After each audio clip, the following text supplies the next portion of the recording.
Bum, ba-dum, bum, bum, da-da-da. Welcome to the Visionary Voice. I'm Lori DeGardi. Today, we have Gayle Petrillo joining us. Let me tell you a little bit about Gayle. Gayle Petrillo brings over 25 years of leadership in operations and human resources to her image consulting firm, First Impressions. Gayle knows that living your greatest potential depends on that all-important first impression, whether it's how you're dressed, your etiquette at a business function, or with your resume and cover letter. Gayle is passionate about helping people be their professional and personal best. She volunteers in her community with Beads of Courage, Junior Achievement, Treasures for Teachers, and other nonprofits. You're a busy woman. I am. Welcome to the Visionary Voice, Gayle. Thank you so much for having me today, Lori. You're welcome. So the very first question is, what is that vision that you have for life?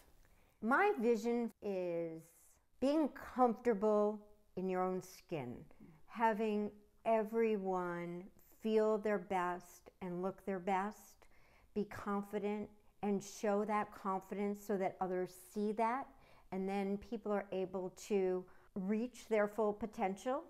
Because if we're not comfortable in our own skin, that lack of self-confidence shows through. And so that's what others perceive of us, where if we're confident and whole, then that's what people see, and we're able to achieve our dreams. I agree with you. I love that you have that, because when people really are comfortable in their skin, in their clothing, in their environment, and they're confident, then the people that come into contact with you also feel those feelings, like they're more comfortable as well. Exactly. And I would like to say it makes the world go round a little better, or a lot better. A lot better, right? Better. No, a lot better. Okay. It's clear to me how you help others lead with personal power, with their first impression, with all those really good, juicy things that you shared, and the really important aspect about feeling confident and comfortable in your own skin, and how that changes your environment and your world, and how we can all benefit by that. So how about you, Gayle, personally? How do you lead with personal power?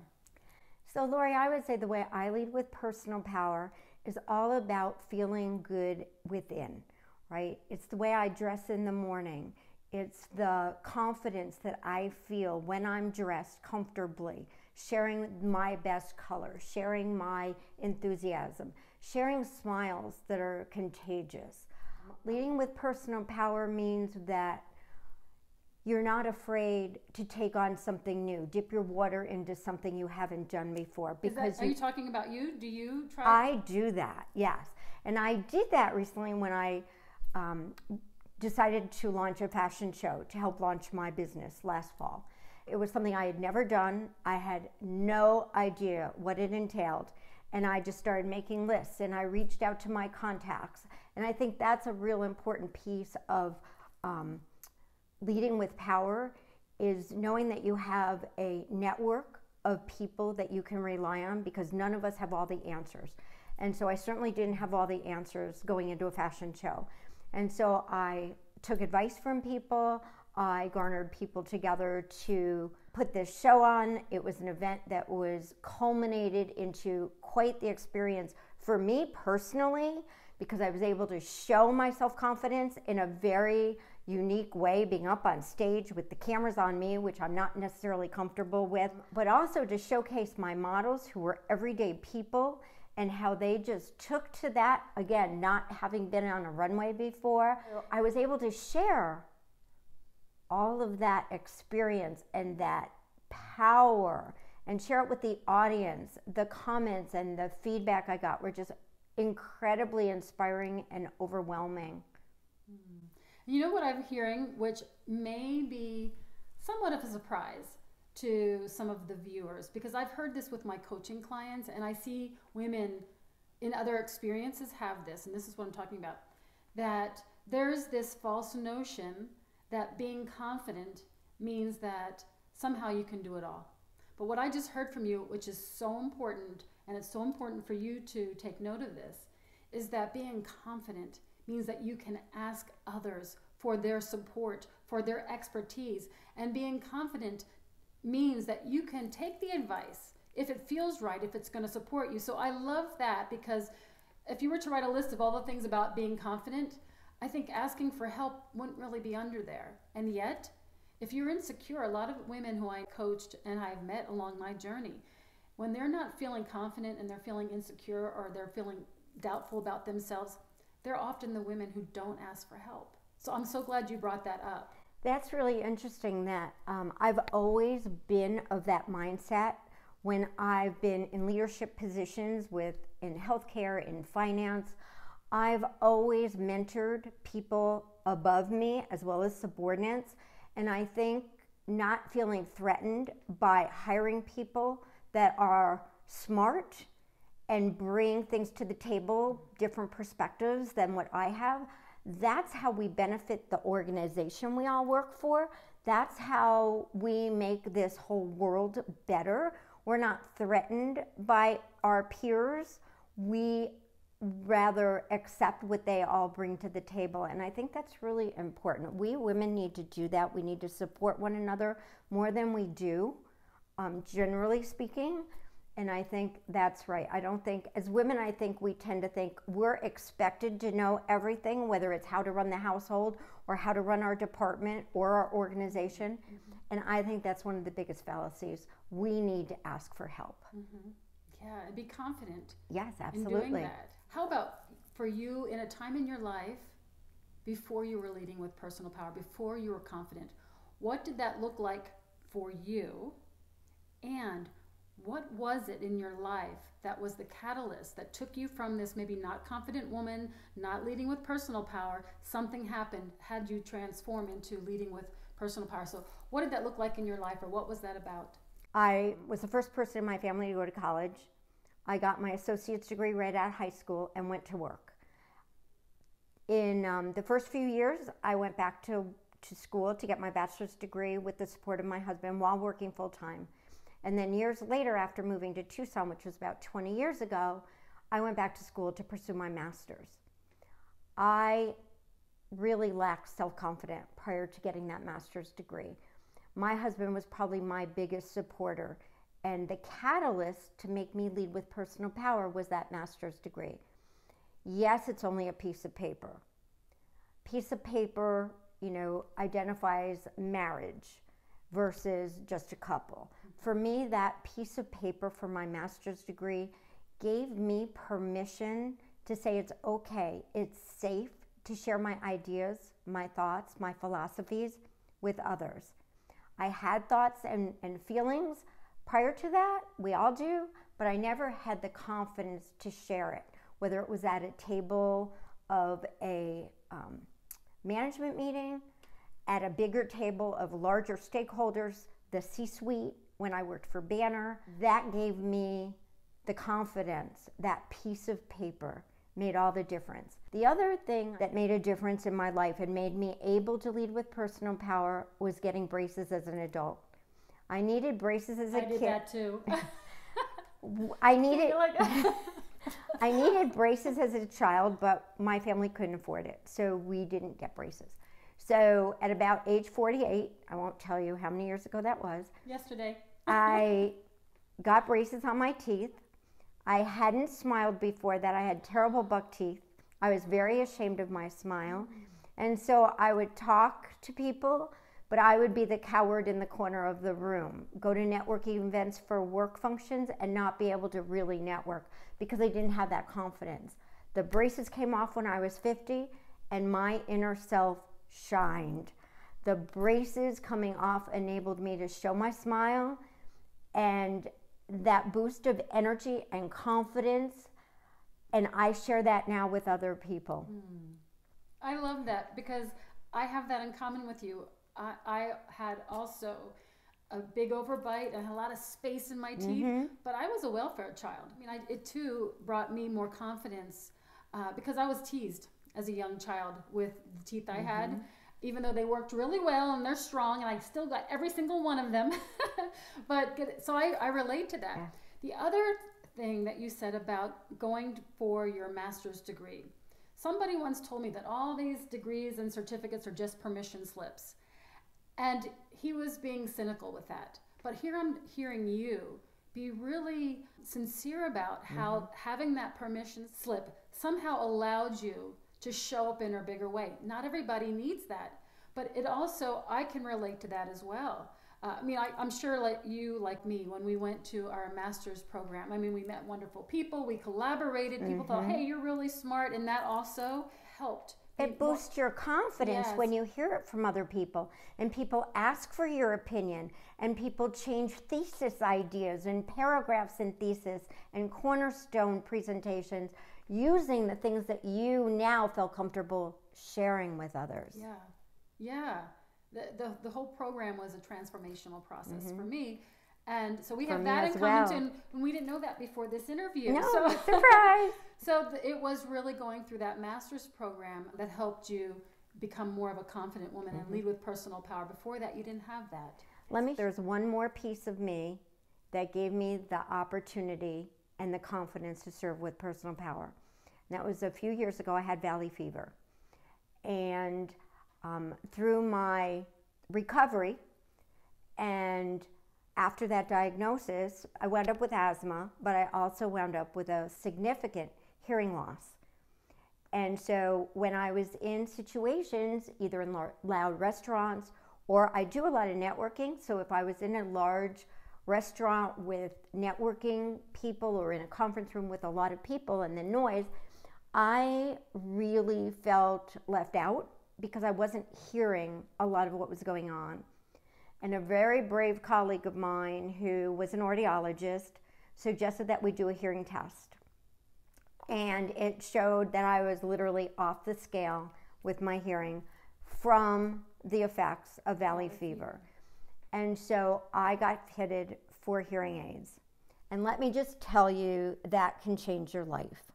There are tons of studies that I could quote that share how it changes people's lives. It lets them out of their home. It lets them not be subservient to others. It lets them be self-confident. I got a lot of my additional self-confidence from my hearing aids. They are Bluetooth. I hear my iPhone and telephone calls through my hearing aids. I watch television through my hearing aids. It can be on mute. My husband doesn't even know the TV is on, other than there's a picture on the screen. And I hear the TV, music, whatever. Going to movies was something I dreaded, and now I look forward to going to them because I can hear and not miss most of the conversation. So I encourage people, especially if you're over 60, doesn't matter how old you are, if you find that you have a hearing difficulty, get your hearing checked. Do yourself and your family a service. And if you need them, don't be vain. Get hearing aids. It changes the world. Yeah. So what I'm hearing from you, and thank you for sharing that, is that do what you need to do to take care of yourself. If it's getting a degree, that's going to help you. If it's getting hearing aids, if it's getting braces, if it's getting, asking for help, you don't have to do this alone. Right. And there's a bit of a confidence level that one requires to ask. But once you ask and get what you need, then your confidence can just explode. Right. Wow, okay, that's wonderful. Thank you for sharing all of those things. What one aspect of you being you helps you lead with personal power? That integral part of you that's unique. I have to say that's my smile, because I believe smiles are contagious. And no matter what kind of day you're having, whether you're in the grocery store and there's somebody a little grumpy pushing a crying child in a shopping cart, or wherever you may be, if you can just smile, you have the power to change someone's day. And it doesn't matter in what environment, what circumstance, but that smile, it's as contagious as the flu. And you need to share that with people because it makes people's lives change. Yeah. And it's a whole lot better to spread a smile. Than the flu. That's my healthcare background coming out. Yeah. And smiling also does us good because it's, it helps with the feel-good hormones. It does. So smiling, that's a great aspect, and you have a beautiful smile. Thank you. and it makes me smile, so she's right. Okay, Gayle, what are 3 visionary or leadership qualities that you would recommend for our viewer to try on for size, to lead with more personal power? Sure. 3 leadership qualities, and I'll take 2 together. I think honesty and integrity go hand in hand because all we have is our reputation. And to have integrity means that you're able to build rapport with people, you're able to build respect, and that's so important to your self-confidence and to share that honesty and integrity. I think also empathy is really important. If we don't lead with empathy, if we're not able somehow to walk in someone else's shoes, then we're not good, strong leaders. We need to hold people accountable, but we also need to do that with empathy. Mm-hmm. And I think that's really important, and something some people feel is a negative for women leaders. I think it's a necessity for women leaders. It's something we bring to the table that men leaders don't necessarily bring. Collaboration is the other one. And I've touched on this a few minutes earlier in our interview. Collaboration is admitting that you can't do it alone. Collaboration is taking positive things from others and sharing your strength with others. And the more people involved in a project makes it more successful. So I think collaboration, men and women together, because then you get the different kinds of brains together, because we all know men think in little boxes, women think more broadly, we're very emotional. We need to bring all those pieces to the table, and that's collaboration. Okay, so the first one was honesty/integrity. Yes. The second one was empathy. Yes. And the third one was collaboration. Yes. Those are excellent qualities, so I recommend those can be a highlight in anybody's life. What I like to do sometimes is take one of these qualities that one of the visionaries on the Visionary Voice share, put that as a focus for the day or the week, and just let that inform how I show up. And then eventually, I mean, all of them come together and they're just a part of you. But hearing what 3 qualities are recommended helps us put a focus on them to see where we are with that and how it can enhance our life and our leadership. So those are great. And I think they're individual, but I think it's important to pull them together because they are interrelated. Yeah. Okay, so if an organization or the viewer wants to reach out to have you help them with the first impression or to learn more about what services you offer, how can they reach you? So First Impressions has a website. It's www.firstimpressions1.com. You can also reach me by phone, 602-621-0042. And what about your email?